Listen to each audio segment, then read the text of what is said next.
Pada saat ini kita akan kembali dilanjutkan dengan kegembiraan yang dengan cepat melonjak ke wajah Xiao Yan. Tentu saja hal ini dikarenakan dirinya telah berhasil melangkah ke bintang 7 doseng. Tentu saja di level ini Babang Tamfan Xiao Yan sudah sebanding dengan para ahli generasi tua seperti 4 orang iblis suci dari klan Hun dan 3 dewa dari klan Gu. Dan tentu saja jika Xiao Yan benar-benar bertarung, maka Xiao Yan secara alami akan dapat dengan mudah mengalahkan mereka, karena mau bagaimanapun juga jiwa keadaan di Xiao Yan bukan hanya hiasan belaka. Setelah itu Babang Tamfan Xiao Yan pun merenggangkan pinggangnya dengan puas dan bergumam, pil bencana petir ini memang layak menjadi pil misterius tingkat 9. Tentu saja Xiao Yan pun berpikir bahwa saat ini sudah waktunya pergi. Namun sayangnya Abah Yao Lao masih belum mengirimkan informasi apapun, apalagi gorengan dan rokok sampurna kretek ke sini, sehingga kemungkinan klan Hun masih belum ada pergerakan dan Xiao Yan pun bertanya-tanya, apa yang mereka tunggu saat ini? Sesaat kemudian Xiao Yan pun menyipitkan matanya dan ada rasa dingin yang melintas sepanjang waktu di hatinya. Karena setelah menghitung waktu Xiao Yan menemukan bahwa setidaknya adalah 10 hari berlalu di dunia luar, dan dengan begitu klan Hun seharusnya sudah menyelesaikan pemulihan diri mereka. Seketika Xiao Yan pun tertawa dingin dan bergumam, dirinya ingin melihat apa yang Hun Tian direncanakan. Lalu setelah itu Xiao Yan pun segera melambaikan lengan bajunya dengan lembut dan celah pun muncul di hadapannya. Pada saat ini Xiao Yan pun mengambil langkah maju dan memasuki celah sebelum akhirnya menghilang seperti ditagih hutang. Sementara itu di sisi lain di alam Hun di ruang yang benar-benar gelap dan sunyi, saat ini ada kabut hitam menyebar di langit dan kekuatan gelap dan dingin merembes ke setiap bagian tempat ini, dan ada aula hitam berdiri di langit jauh di dalam tempat ini. Kemudian sesosok duduk di udara sementara api hitam gelap terus merembes keluar dari tubuhnya.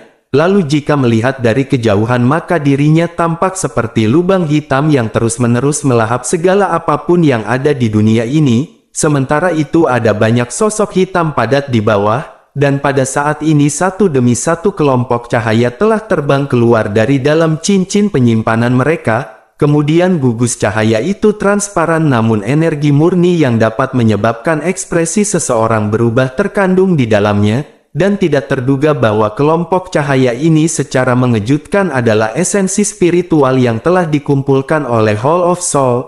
Lalu saat itu Xiao Yan hanya menyempurnakan sekelompok itu dan kekuatan spiritualnya telah benar-benar mencapai keadaan surgawi yang sempurna. Namun saat ini setidaknya ada lebih dari 100 kelompok cahaya yang hadir di sini. Tentu saja esensi spiritual ini pun langsung dilahap setelah melakukan kontak dengan api hitam, dan bersamaan dengan hal itu gelombang fluktuasi spiritual yang menakutkan juga secara bertahap dipancarkan dari dalam tubuh sosok hitam tersebut, dan fluktuasi ini semakin menjadi kuat hingga pada akhirnya itu menjadi hampir nyata, sehingga menyebabkan ruang itu sendiri menjadi terdistorsi. Lalu raungan rendah dan dalam dipancarkan dari mulut sosok hitam tersebut, dan tiba-tiba sosok hitam itu pun berdiri sehingga fluktuasi spiritual yang mengerikan segera meletus ke segala arah seperti gunung berapi. Saat ini sosok hitam padat di bawah segera membungkuk setelah merasakan tekanan spiritual yang mengerikan ini. Kemudian suara mereka bergema di tempat ini ketika mereka mengucapkan, "Selamat atas kemajuan dari Nihility Devouring Flame dalam keadaan jiwa tingkat D." Lalu sosok hitam di langit tanpa sadar tertawa ke arah langit, kemudian matanya dengan cepat berbalik ke arah sosok di gunung di bawah dan tertawa. Dirinya berkata kepada Hun Tiandi, "Sekarang saatnya untuk mengumpulkan 8 batu giok dan mencari tahu di mana gua Dewa Kuno Toshi berada." Seketika Hun Tiandi pun segera mengambil langkah maju dan muncul di depan Nihility Devouring Flame yang berada di langit. Kemudian dirinya pun dengan hati-hati mengamati Nihility Devouring Flame sebelum akhirnya tertawa. Dirinya lanjut berkata, "Perkembangan dari Nihility Devouring Flame tidaklah buruk, karena klan Hun akhirnya berhasil membawa Nihility Devouring Flame mencapai jiwa keadaan D. Meskipun setelah menghabiskan begitu banyak usaha, tentu saja Nihility Devouring Flame juga tanpa sadar tertawa terbahak-bahak setelah mendengar perkataan dari Hun Tiandi. apalagi eksistensi seperti dirinya biasanya akan memiliki waktu yang sangat sulit untuk melatih jiwanya ke keadaan namun untungnya Hall of Soul telah menyempurnakan banyak esensi spiritual selama tahun-tahun ini, sehingga dengan menggunakan kekuatan esensi yang sangat besar ini, maka jiwanya telah didorong ke atas dengan paksa. Kemudian Nihility Devouring Flame pun segera tertawa dan berkata, hanya akan ada imbalan jika ada usaha, dan saat ini dengan kekuatannya seharusnya dirinya bisa memblokir guyuan sejenak. Terlebih lagi jika Nihility Devouring Flame dan Hun Tian bergandengan tangan, maka tidak akan sulit bagi mereka untuk mengalahkannya. Lalu Hun Tian pun tertawa dan mengangguk, kemudian matanya sedikit bersemangat ketika dirinya dengan lembut berkata, sepertinya sudah waktunya untuk menyelidiki lokasi rumah Dewa Kuno Toshi. Kemudian Nihility Devouring Flame pun mengangguk dan berkata, selama mereka membuka mansion dan mendapatkan pil embrionik tingkat D, maka Hun Tian akan dapat meminjam kekuatannya untuk menembus level yang belum pernah dicapai siapapun dalam 10.000 tahun, sehingga nanti dirinya akan benar-benar menjadi eksistensi terkuat di dunia ini.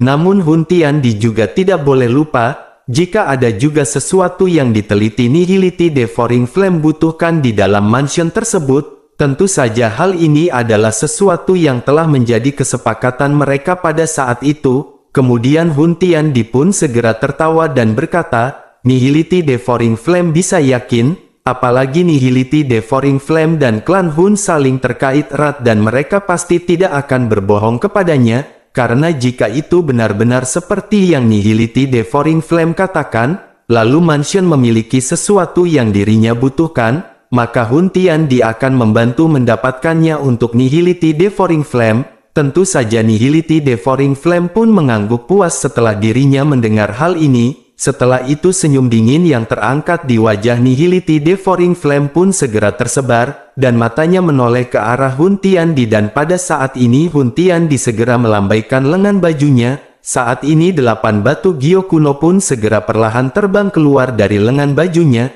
dan Gyo kuno pun segera melayang di atas kepala Hun Tian dan memancarkan kilau samar. Lalu mereka pun mulai memberi isyarat satu sama lain dan menciptakan adegan yang brilian dalam prosesnya. Dan tampaknya ada fluktuasi aneh yang samar-samar dipancarkan dalam prosesnya. Lalu setelah itu Hun Tian pun tiba-tiba menggigit ujung lidahnya dan seteguk darah esensi dimuntahkan, sehingga dengan segera mendarat di 8 batu giok. Tentu saja 8 batu giok pun tiba-tiba mengeluarkan suara berdengung samar setelah mereka bersentuhan dengan darah esensi, bahkan cahaya juga semakin kuat dan permukaan batu giok samar-samar memiliki beberapa garis aneh yang mengalir di atasnya. Sementara itu tangan Hun Tian pun segera terkepal keras ke arah batu giok kuno, sehingga 8 batu giok kuno pun mulai langsung bergabung. Pada saat ini mereka menunjukkan tanda-tanda terhubung bersama saat sinar cahaya saling bersilangan, dan dengan segera setelah itu cahaya dipancarkan dan batu giok yang lengkap segera muncul di langit. Lalu setelah giok Toshi benar-benar disatukan, saat ini ada aura kuno dan sunyi perlahan menyebar dari dalam giok kuno, bahkan ada kabut cahaya samar naik dari dalam batu giok kuno. Sementara aura kuno menyebar dengan segera itu berubah menjadi sosok tua yang agak ilusi di atas batu giok kuno, dan orang tua ini mengenakan jubah hitam dengan rambutnya yang terdiri dari beberapa warna berbeda, lalu masing-masing warna tampak seolah-olah ada nyala api yang muncul darinya, sehingga akan memberinya penampilan yang sangat misterius. Bahkan di bawah kawasan mata sosok tersebut semua orang seperti ahli Hun Tian merasakan jiwa mereka sedikit bergetar, dan satu-satunya di dunia ini yang dapat menyebabkan Hun Tian merasakan emosi seperti itu adalah elit legendaris Dou Di. Tentu saja orang tua ini kemungkinan adalah Dou Di legendaris terakhir di benua, yakni Dewa Kuno Toshi sang pecinta loli. Lalu ekspresi Hun Tian pun sedikit suram.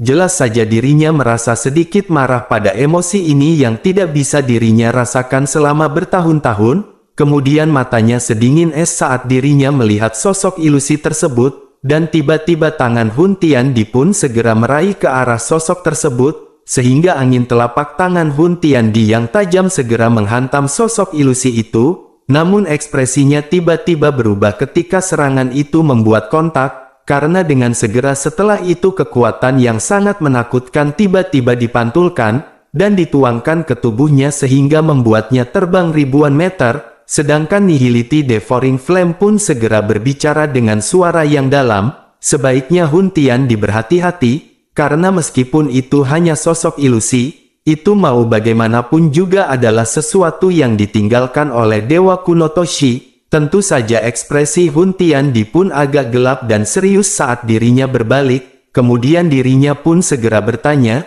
bagaimana dirinya bisa menghancurkan sosok ilusi ini. Kemudian Nihility Devouring Flame pun segera memutar matanya dan berkata, lokasi rumah Dewa Kuno Toshi tersembunyi di dalam mata sosok ilusi itu. Tentu saja Hun Tian pun sedikit tercengang setelah dirinya mendengar perkataan dari Nihility Devouring Flame. Kemudian dirinya pun memusatkan pikirannya dan menatap mata sosok ilusi tersebut, dan sesaat kemudian ekspresinya berangsur-angsur menjadi serius dan dirinya sepertinya memang bisa melihat beberapa gambar namun tidak jelas. Kemudian Hun Tian pun segera meminta Nihility Devouring Flame untuk membantunya, lalu Nihility Devouring Flame pun tersenyum sebelum akhirnya mengangguk. Setelah itu kedua matanya tiba-tiba berubah menjadi warna hitam yang murni. Lalu dua sinar cahaya keluar dari matanya dan memasuki mata sosok ilusi tersebut. Kemudian cahaya dipantulkan dan sebuah bayangan yang besar berkali-kali muncul di ruang di mana cahaya hitam dipantulkan.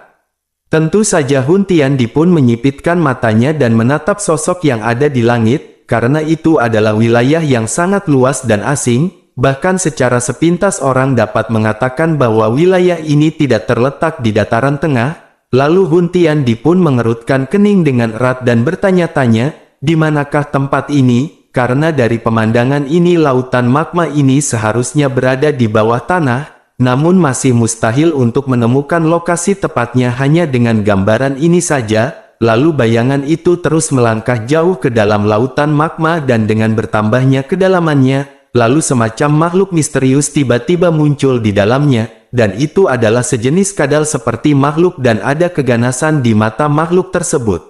Lalu setelah makhluk seperti kadal ini muncul, akhirnya ada sebuah pintu batu kuno mulai muncul jauh di dalam dunia magma. Lalu bagian atas pintu batu memiliki 3 kata yang bertuliskan Rumah Dodi. Tentu saja adegan itu tiba-tiba berhenti saat mata Hun Tian berhenti pada 3 kata kuno yang kabur tersebut. Kemudian dirinya juga perlahan menghembuskan nafas dan kegembiraan di hatinya juga meningkat.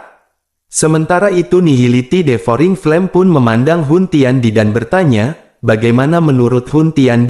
Karena Nihility Devouring Flame sangat asing dengan tempat itu dan kemungkinan besar dirinya belum pernah ke sana. Tentu saja Hun Tian pun mengerutkan keningnya dan berkata, dirinya juga tidak terbiasa dengan tempat itu. Kemudian Hun Tian pun merenung sejenak sebelum akhirnya segera melambaikan tangannya, lalu keempat orang iblis suci pun bergegas dalam sekejap dan Hun Tian segera melirik mereka sebelum akhirnya berbicara dengan suara acuh tak acuh. Dirinya meminta mereka untuk mengingat medan yang telah mereka lihat termasuk aspek unik dari pegunungan dan lain-lain. Setelah itu berikan kepada anggota klan Hun yang masih berada di luar, dan minta mereka untuk menggunakan semua kekuatan mereka untuk mencari di setiap tempat yang memungkinkan. Tentu mereka harus segera mengkonfirmasi medan dan katakan pada mereka untuk tidak kembali jika mereka gagal. Kemudian keempat orang iblis suci ini pun buru-buru menjawab dengan hormat dan mulai mengeluarkan instruksi. Sementara itu Nihility Devouring Flame pun segera berkata, dirinya bisa merasakan bahwa Gu Yuan sedang memantau mereka. Jadi jika mereka mengirim sekelompok besar ahli maka itu pasti akan menarik perhatiannya. Kemudian Hun Tian pun mengangguk dan berkata, itu tidak menjadi permasalahan, karena mereka akan mengkonfirmasi lokasi terlebih dahulu. Lalu Hun Tian akan memiliki metodenya sendiri ketika saatnya tiba. Setelah itu dirinya pun segera meletakkan tangannya di belakang punggungnya, lalu matanya melihat ke arah giok kuno yang berkedip di langit. Kemudian dirinya pun bergumam pada dirinya sendiri, setelah menghabiskan begitu banyak usaha untuk mengumpulkan mereka semua. Namun Hun Tian tidak percaya bahwa dirinya tidak dapat menemukan lokasi gua tersebut. Sementara itu di sisi lain Xiao Yan sedang berada di sebuah halaman, kemudian dirinya pun menoleh ke arah Abah Yao Lao dan bertanya, apakah ada berita tentang klan Hun? Abah Yao Lao pun segera mengerutkan kening sebelum akhirnya mengangguk. Sementara itu Sun Er di sampingnya dengan lembut berkata, ayah telah memantau ranah klan Hun selama periode waktu ini, namun tidak ada tanda-tanda sekelompok besar orang masuk dan keluar, bahkan hampir tidak ada orang yang meninggalkan klan Hun sendirian. Lalu aliansi juga telah sepenuhnya mencegat anggota klan Hun yang muncul sendirian, namun mereka tidak mendapatkan berita yang berguna. Tentu Xiao Yan pun mengerutkan keningnya dengan erat dan bertanya-tanya, apa yang orang ini lakukan? Kemudian Xiao Yan pun tersadar bahwa saat ini yang hanya bisa mereka lakukan hanyalah menunggu pergerakan dari klan Hun. Lalu Xiao Yan pun menghela nafas sebelum akhirnya mereka sekali lagi berdiskusi tentang beberapa hal sebelum akhirnya Xiao Yan mengangkat kepalanya. Saat ini Xiao Yan melihat dua sosok yang telah berjalan ke halaman, dan tanpa sadar tersenyum ketika dirinya berdiri dan menyambut mereka. Kemudian salah satu dari dua sosok yang masuk memiliki langkah kaki yang agak kaku, sementara yang lainnya memiliki langkah kaki yang kuat. Dan keduanya adalah Xiao Ding sang duta Odading, dan Xiao Li sang pecinta loli yang telah bergegas dari wilayah barat laut beberapa waktu yang lalu. Lalu cedera kaki Xiao Ding telah dirawat oleh Xiao Yan selama periode waktu ini, dan alasan mengapa kakinya tidak bisa bergerak saat itu adalah karena racun dari klan Hun. Namun dengan kemampuan Xiao Yan saat ini maka tidak akan sulit untuk mengganti kaki Xiao Ding, terlebih lagi untuk mengeluarkan racunnya. Sementara itu duo Xiao Ding pun tersenyum setelah melihat Xiao Yan berjalan sambil tersenyum, lalu mereka pun melangkah maju dan meninju dada Xiao Yan, kemudian sebuah ikatan yang mendalam antara saudara terungkap di mata mereka. Setelah melihat Xiao Yan yang menyapa mereka, saat ini Xiao Li pun segera berkata, Xiao Yan masih kaku aja kayak cawet baru. Sementara itu Xiao Ding tertawa sebelum akhirnya berkata, saat itu dirinya masih bertanya-tanya, mengapa Xiao Yan sama sekali tidak memperdulikan tentang aliansi Yan, dan sepertinya hal ini karena Xiao Yan memiliki aliansi yang lebih mengerikan di dataran tengah. Tentu saja Xiao Yan pun tidak berdaya menanggapi perkataan Xiao Ding, apalagi Xiao Yan juga tidak terlalu suka untuk mengatur semua ini. Dan Xiao Yan dipaksa oleh keadaan ketika dirinya mendirikan aliansi Yan pada saat itu. Sementara itu ada Sky Mansion aliansi di dataran tengah, dan bagaimanapun juga ketika didirikan sepenuhnya karena dirinya ingin berurusan dengan klan Hun, karena jika tidak maka Xiao Yan benar-benar tidak ingin membentuk aliansi. Lalu tidak lama setelah itu Xiao Yan pun tersenyum sebelum akhirnya bertanya, apakah situasi di aliansi Yan baik-baik saja? Xiao Li pun tersenyum dan mengangguk sebelum akhirnya menjelaskan, jika tempat itu yang dianggap pedalaman jika dibandingkan dengan dataran tengah, bahkan klan Hun tidak menjulurkan cakarnya terlalu jauh ke dalamnya, jadi aliansi Yan saat ini dapat dianggap sebagai penguasa bagian barat laut benua. Lalu setelah mengucapkan perkataan tersebut, Xiao Li pun tiba-tiba seperti teringat sesuatu saat dirinya mulai berbicara. Dirinya pun berkata, beberapa hari sebelumnya Xiao Li telah menerima kabar dari gerbang Xiao, dan tampaknya ada beberapa ahli yang tidak dikenal yang telah muncul di wilayah Black Corner Region. Lalu orang-orang itu sangat mirip dengan mereka yang berasal dari Hall of Soul yang telah mereka lawan sebelumnya. Tentu saja Xiao Yan pun seketika terkejut setelah mendengar hal ini. Kemudian Xiao Yan berpikir sejenak sebelum akhirnya mengingat dan tertawa pahit. Xiao Yan pun segera mengingat, jika itu adalah gerbang Xiao yang telah dirinya dan Xiao Li dirikan di Black Corner Region saat itu, dan Xiao Yan benar-benar terlalu lupa saat ini ketika dirinya memikirkannya, apalagi sepertinya dirinya telah meninggal menggunakan fondasi di banyak tempat, sehingga Xiao Yan pun segera pulih sebelum akhirnya menggelengkan kepalanya dan berbicara dengan acuh tak acuh. Xiao Yan berkata, sepertinya itu bisa jadi beberapa kekuatan yang tersisa dari klan Hun. Tentu saja klan Hun juga memiliki beberapa aula cabang di luar dari dataran tengah, namun mereka tidak penting jika dibandingkan dengan yang ada di dataran tengah. Setelah itu Xiao Li pun mengangguk setelah mendengar kata-kata dari Xiao Yan, kemudian dirinya pun berkata, jika begitu permasalahannya maka dirinya akan mengirim informasi ke gerbang Xiao dan Akademi Jianan untuk menghabisi mereka. Xiao Yan pun tersenyum dan pada saat dirinya hendak menganggukkan kepalanya justru tiba-tiba sebuah kilatan melintas di benaknya, dan tubuh Xiao Yan seketika menegang, lalu detik berikutnya Xiao Yan tiba-tiba mengangkat kepalanya dan kedua mata hitamnya yang gelap memancarkan cahaya liar di dalamnya. Xiao Yan pun tiba-tiba berteriak dengan eksklusif menyebutkan dunia magma bawah tanah Akademi Jianan. Tentu saja hal ini seketika menyebabkan semua orang di halaman terkejut dan mereka buru-buru mengelilingi Xiao Yan. Sementara itu Tante Kailin pun mengerutkan keningnya dan bertanya, apakah itu? Ekspresi Xiao Yan sedikit bersemangat dan dirinya segera meraih tangan Kailin dan dengan gembira mulai berbicara. Xiao Yan pun segera bertanya, apakah Kailin masih ingat dunia magma bawah tanah? Yaitu tempat ketika mereka bermain dokter-dokteran di Akademi Jianan. Tentu saja wajah Kailin pun langsung menjadi merah setelah mendengarkan kata-kata Xiao Yan. Setelah itu dirinya menatap Xiao Yan dengan malu dan tanpa basa-basi menarik tangannya dari cengkraman Xiao Yan, karena mau bagaimana mungkin juga dirinya tidak mengingat tempat itu, apalagi di tempat itulah Xiao Yan yang sudah gila memaksa menyuntik Kailin dengan cairan beracun. Sementara itu Xiao Yan pun pulih setelah Kailin menarik tangannya dari tangan Xiao Yan dengan kekuatan yang besar. Tentu Xiao Yan pun terbatuk sebelum akhirnya memandang ke arah Kailin yang sangat malu, sehingga dirinya memiliki dorongan untuk menyuntiknya lagi. Kemudian Xiao Yan terkejut sesaat sebelum akhirnya sepertinya mengingat sesuatu. Setelah itu Xiao Yan pun dengan cepat tertawa malu ke arah langit. Lalu Xiao Yan pun menjadi tenang setelah dirinya tertawa kering dan sebuah cahaya melintas di matanya, karena lokasi rumah Dewa Kuno Toshi selalu menjadi misteri di hati Xiao Yan, dan Giok Toshi tidak menunjukkan tanda-tanda misterius sepanjang waktu itu di tangannya.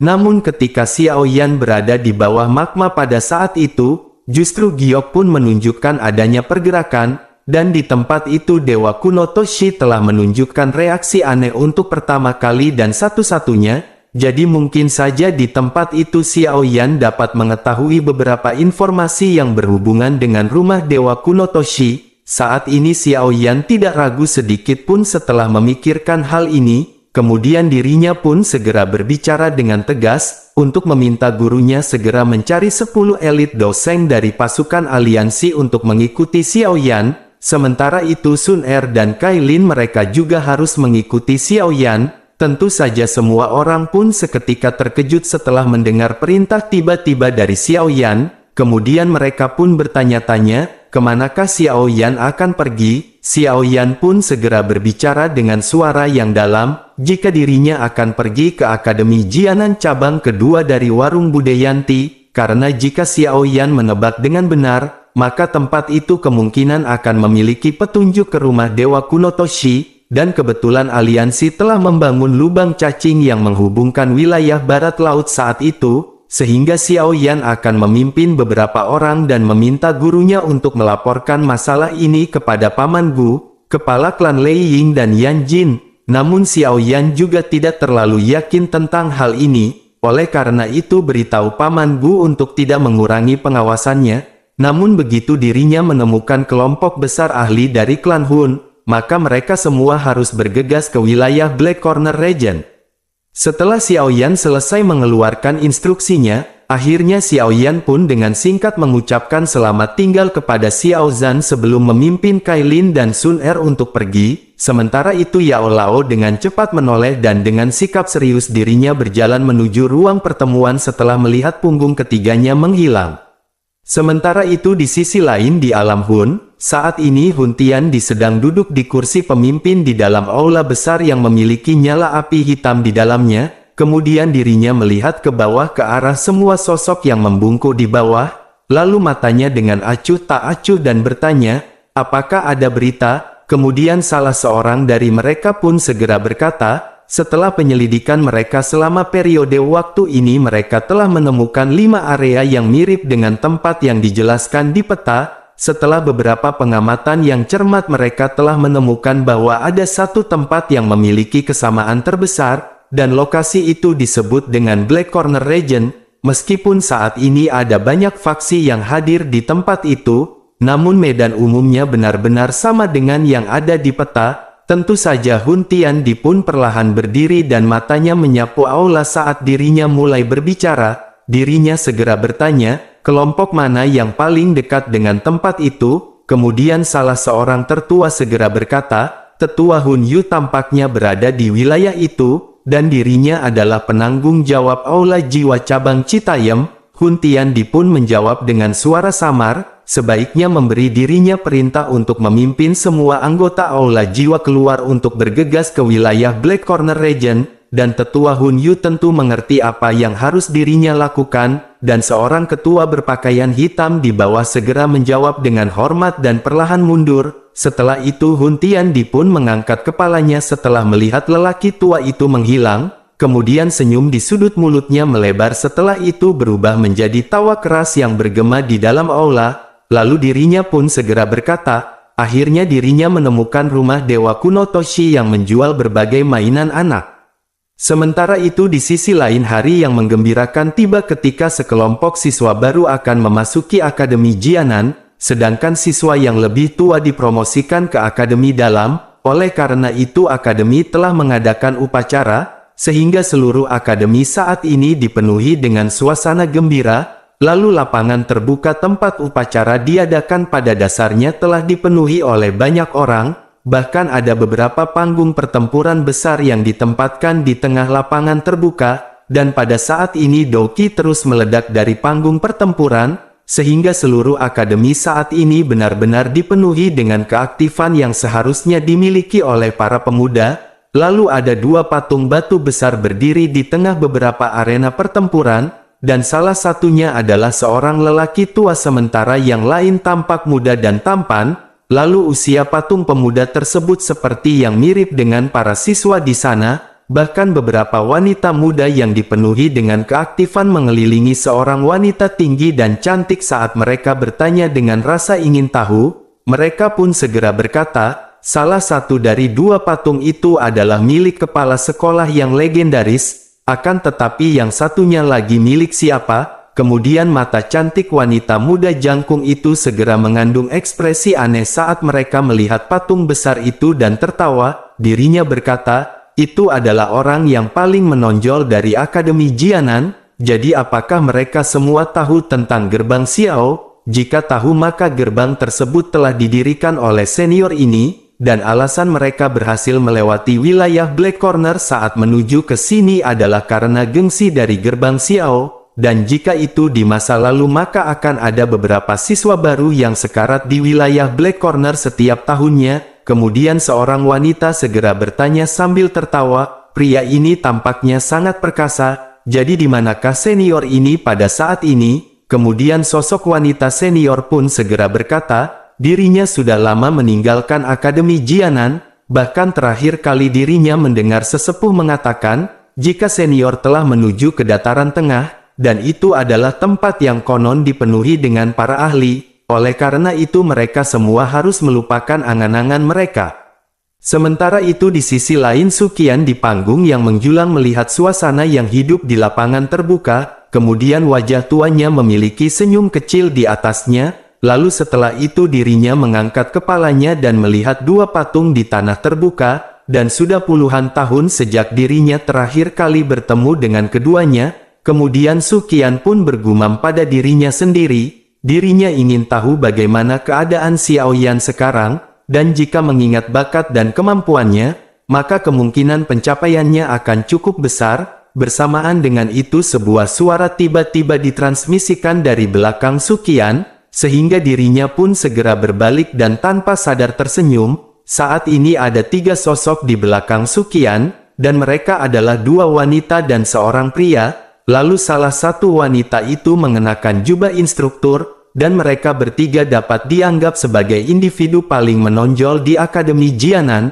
dan jika Xiaoyan hadir maka dirinya akan bisa mengenali tiga wajah yang dikenalinya ini, karena itu adalah Xiao Yu, Hu Jia dan Wu Hao. Tentu saja mereka bertiga sudah dianggap sebagai kekuatan tulang punggung Akademi Jianan pada saat ini. Diketahui jika Xiao Yu telah maju ke kelas Douzong 2 tahun yang lalu, sementara Hu Jia telah mencapai puncak kelas Douzong. dan hanya masalah waktu sebelum mereka melangkah ke kelas Dozun. Lalu terlihat Hu Jia duduk di samping Su Qian dengan anggun dan bertanya, apakah ketua Su Qian memikirkan orang itu lagi, karena sudah bertahun-tahun dan dirinya bertanya-tanya, apakah Xiao Yan berhasil memenangkan Sun Er, sedangkan Wu Hao pun mengungkapkan senyum dan berkata, Hu Jia dapat yakin, karena pencapaian dari Xiao Yan pasti pada tingkat yang bahkan tidak dapat dibandingkan dengan mereka, dan sepertinya dirinya mengingat saat itu ketika mereka berempat membentuk kelompok untuk merebut energi api. Kemudian Hu Jia pun segera berkata, dirinya akan bisa mencapai kelas Dozun tahun ini. Menanggapi hal itu Xiao Yu di sampingnya pun segera tersenyum manis dan berkata, sedangkan Xiao Yan sudah berani bertarung melawan kelas Dozun 10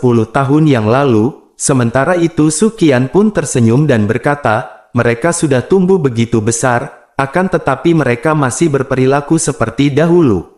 Lalu tidak lama setelah itu tanah terbuka yang awalnya berisik dengan cepat menjadi jauh lebih tenang saat dirinya berdiri. Saat ini Su Qian pun memandangi banyak wajah muda dan lembut, kemudian dirinya tanpa sadar mengeluarkan senyum hangat, namun saat dirinya hendak berbicara, justru tiba-tiba dirinya pun mengerutkan kening, kemudian matanya melompati lautan orang dan melihat ke cakrawala. Lalu ada beberapa suara angin kencang yang dipancarkan dari tempat itu, bahkan aura pembunuh berdarah menyertai suara ini, sehingga Su Qian yang masih tetap tenang pun segera meneriakkan nama Wu Hao.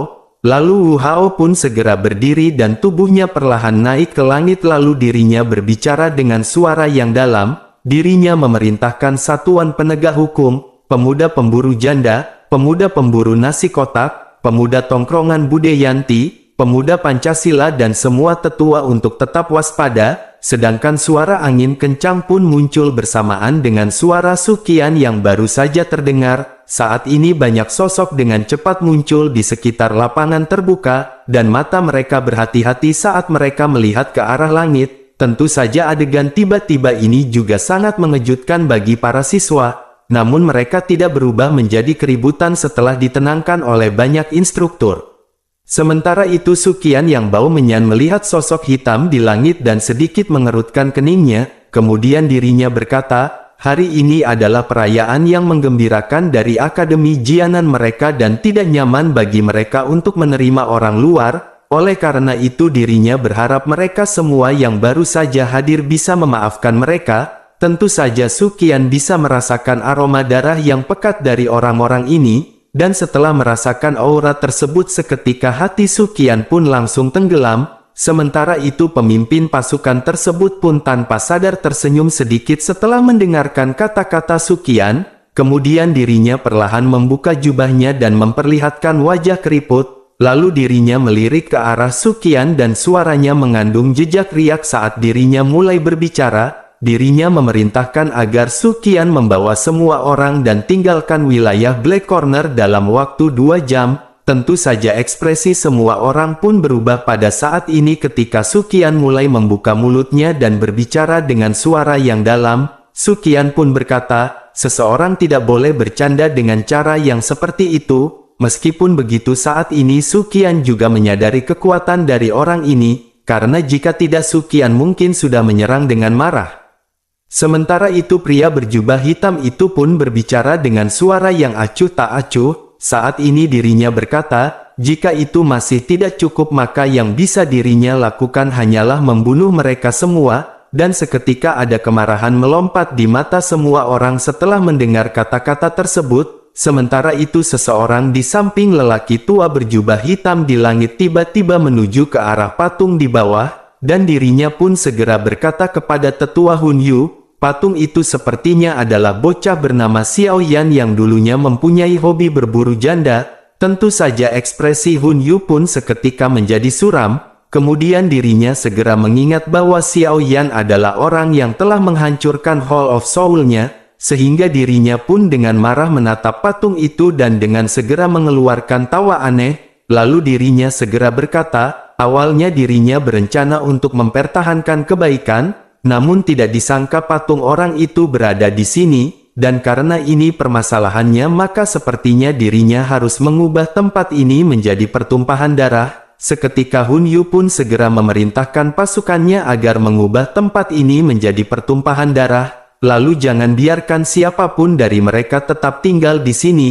Bersama dengan itu sebuah aura membunuh yang mengerikan dengan cepat naik, dan langsung menyebar di langit setelah suara Hun Yu terdengar. Namun sayangnya Bude Yanti juga datang dan langsung menyantet Hun Yu menjadi sosis bakar.